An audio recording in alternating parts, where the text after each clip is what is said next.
नमस्कार, मैं हूं आलोक और आप देख रहे हैं सत्य हिंदी का न्यूज बुलेटिन। नजर डालते हैं अब तक की खबरों पर। Mumbai hit and run case में मिहिर को कोर्ट में पेश किया गया, जहां उसे बुधवार को 16 जुलाई तक न्यायिक हिरासत में भेज दिया गया है। उधर पुलिस ने मामले में कई चौंकाने वाले खुलासे किए हैं। पुलिस का कहना है कि घटना को अंजाम देने के बाद आरोपी ने कार का नंबर प्लेट निकालकर फेंक दिया था। वो नंबर प्लेट कहां है, इसका पता लगाना है। इस पर मिहिर के वकील ने कहा कि कार मिल गई है, सीसीटीवी पुलिस के पास है। आपने ड्राइवर और मिहिर को अपने सामने बैठाकर पूछताछ की। पुलिस ने फोन भी ले लिया है। पुलिस को सब कुछ मिल गया है, इसके बावजूद उन्हें किस लिए कस्टडी चाहिए? पुलिस और क्या पूछताछ करना चाहती है?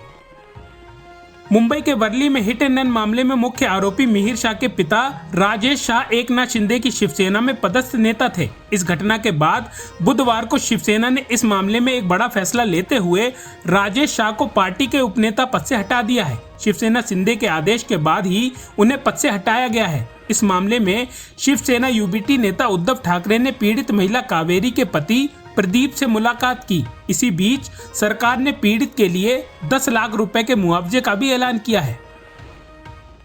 मुंबई के जुहू में उस बार के एक हिस्से को अधिकारियों ने बुधवार को ध्वस्त कर दिया, जहां BMW hit and run case के आरोपी मिहिर शाह को शराब परोसी गई थी। आबकारी विभाग के अधिकारियों ने संपत्ति को सील करने के 24 घंटे के बाद कार्रवाई की है। वाइस ग्लोबल तापस बार में 24 वर्षीय मिहिर शाह को शराब परोसी गई थी, जो शराब पीने की कानूनी उम्र से कम है। यह घटना शनिवार देर रात और रविवार तड़के हुई, जब मिहिर शाह द्वारा चलाई जा रही BMW ने एक 2 पहिया वाहन को टक्कर मार दी थी।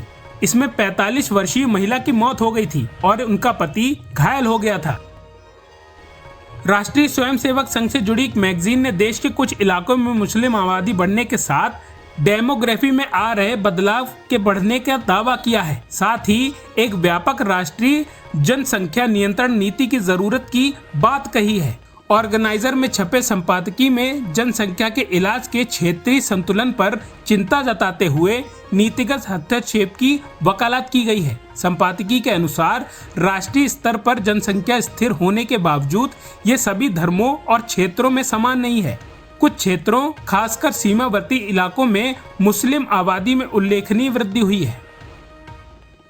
संपादकीय में आरोप लगाया गया है कि राहुल गांधी जैसे नेता यदा कदा हिंदू भावनाओं का अपमान कर सकते हैं। पश्चिम बंगाल की मुख्यमंत्री ममता बनर्जी इस्लामाबादियों द्वारा महिलाओं पर किए गए अत्याचारों को स्वीकार करते हुए भी मुस्लिम कार्ड खेल सकती हैं और द्रविड़ पार्टियां सनातन धर्म को गाली देने के गर्व महसूस कर सकती हैं, क्योंकि उन्हें जनसंख्या संतुलन के कारण विकसित कथाकथित अल्पसंख्यक वोट बैंक के एकजुट होने का भरोसा है। जम्मू कश्मीर के कठुआ में हुए कायराना आतंकी हमले पर फारूक अब्दुल्ला ने कहा कि लोकसभा चुनाव में हमारे प्रधानमंत्री नरेंद्र मोदी ने नफरत की राजनीति की, शायद अब वे बदलेंगे। उन्होंने कहा कि नफरत की बुनियाद पर देश नहीं बनाया जा सकता। आज कश्मीरी मुसलमान डरे हुए हैं। मैंने अपने जीवन में ऐसा कभी नहीं देखा है। फारूक अब्दुल्ला ने कहा कि ये हमले इसलिए हो रहे हैं कि पाकिस्तान कहता है कि कश्मीर का फैसला नहीं हुआ है, लेकिन इसका फैसला हमारी बर्बादी के साथ होगा।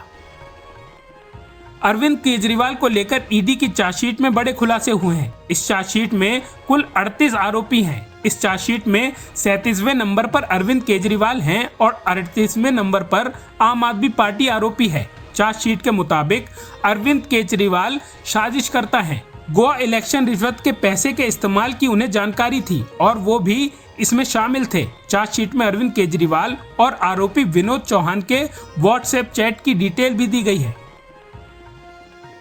सुप्रीम कोर्ट से ममता बनर्जी सरकार को बड़ी राहत मिली है। सुप्रीम कोर्ट ने पश्चिम बंगाल में मुकदमे को सुनवाई के योग्य माना है और इसी के साथ केंद्र की दलील को खारिज कर दिया है। सुप्रीम कोर्ट ने कहा कि हम कानून के अनुसार उसके गुण दोष के आधार पर आगे बढ़ेंगे। सुप्रीम कोर्ट में जस्टिस BR गवई और जस्टिस KV विश्वनाथन की बेंच ने फैसला सुनाया है। सुप्रीम कोर्ट ने पश्चिम बंगाल के उस बात को विचारणीय माना है जिसमें आरोप लगाया गया है कि राज्य द्वारा समान समिति वापस लिए जाने के बावजूद CBI मामलों में जांच कर रही है। राजस्थान की वित्त मंत्री दिया कुमारी ने बुधवार को विधानसभा में भारतीय जनता पार्टी नीति का पहला पूर्ण बजट पेश करते हुए अगले 5 साल में 4 लाख भर्तियां करने की घोषणा की है। साथ ही कहा कि सरकार युवाओं के लिए पॉलिसी बनाएगी। उन्होंने राज्य की 25 लाख ग्रामीण मकानों में नल से जल पहुंचाने की घोषणा की है। मंत्री ने वित्तीय वर्ष 2024-2025 के लिए बजट पेश करते हुए कहा कि राज्य में पहली बार 9 ग्रीनफील्ड एक्सप्रेसवे बनाए जाएंगे, जिनकी लंबाई 2750 किलोमीटर होगी। अब तलाक के बाद मुस्लिम महिलाएं भी सीआरपीसी की धारा 125 के तहत अपने पति से गुजारा भत्ता की मांग कर सकती हैं।